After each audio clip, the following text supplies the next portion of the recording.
নমস্কাৰ, মই আজি মেট্ৰিকৰ ছাত্ৰ ছাত্ৰীসকলৰ বাবে লৈ আছোঁ আজিৰ গুৰুত্বপূৰ্ণ খবৰ, ডাঙৰ খবৰ।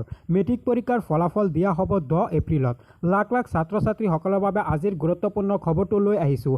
কেনেকৈ ছাত্ৰ ছাত্ৰীসকলে লাভ কৰিব নিজৰ পৰীক্ষাৰ ফলাফল।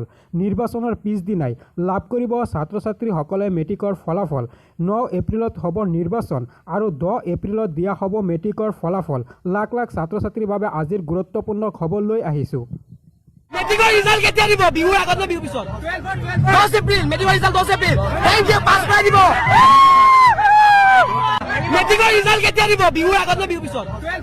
10 এপ্ৰিল। মেট্ৰিকৰ ৰিজাল্ট 10 এপ্ৰিল। থেংক ইউ, পাছ কৰাই দিব। মেট্ৰিকৰ ৰিজাল্ট কেতিয়া দিব? বিহুৰ আগত নে বিহুৰ পিছত? 10 এপ্ৰিল। মেট্ৰিকৰ ৰিজাল্ট 10 এপ্ৰিল। থেংক ইউ, পাছ কৰাই দিব।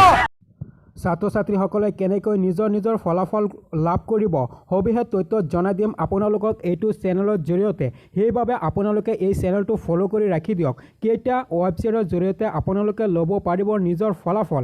লাখ লাখ মেট্ৰিকৰ ছাত্ৰ ছাত্ৰীসকলৰ বাবে লৈছোঁ আজিৰ গুৰুত্বপূৰ্ণ খবৰ।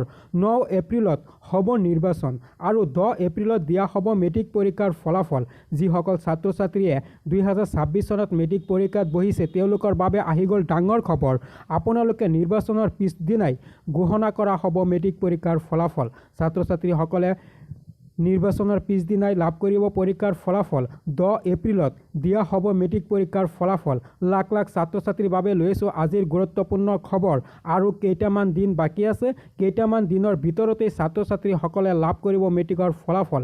কেইটা ৱেবছাইটৰ জৰিয়তে লাভ কৰিব ফলাফল, সবিশেষ তথ্য জনাই দিম আপোনালোকক এইটো চেনেলৰ জৰিয়তে। আপোনালোকক আৰু এটা খবৰ সৈতে জনাই দিম কেইটা ৱেবছাইটৰ জৰিয়তে আপোনালোকে ল'ব পাৰিব মেট্ৰিকৰ ফলাফল। লাখ লাখ ছাত্ৰ ছাত্ৰীসকলৰ বাবে আজি লৈছোঁ গুৰুত্বপূৰ্ণ খবৰ। 10 এপ্ৰিলত ঘোষণা কৰা হ'ব মেট্ৰিকৰ ফলাফল।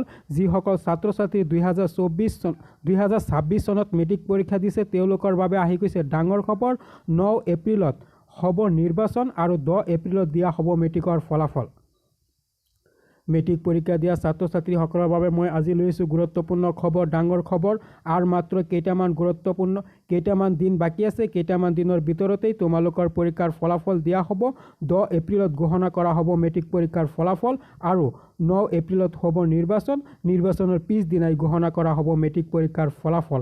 লাখ লাখ ছাত্ৰ ছাত্ৰীসকলৰ বাবে আজিৰ এই গুৰুত্বপূৰ্ণ খবৰটো লৈ আহিছোঁ। তোমালোকে এই খবৰটো শ্বেয়াৰ কৰি দিয়া যাতে সকলো ছাত্ৰ ছাত্ৰীয়ে গম পায়। আজি তোমালোকৰ বাবে ইমানতে ৰাখিছোঁ। ধন্যবাদ।